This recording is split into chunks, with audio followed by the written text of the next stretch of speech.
ngadengkeun dongeng si Kabayan. Dina hiji poe si Kabayan jeung minantuna diajak metik nangka asam. Hatena kacida beratna.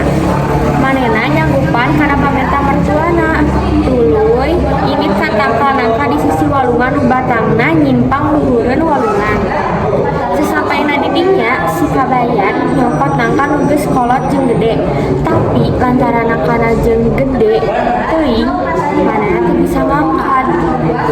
Salaku solusi anjeunna teuras ngaleuleupkeun nangka dina cai walungan. Balik heula atuh tos ageung ceuk si Kabayan.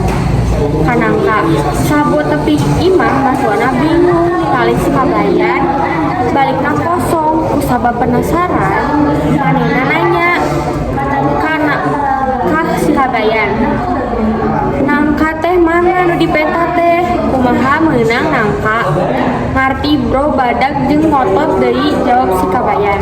Assalamualaikum warahmatullahi wabarakatuh.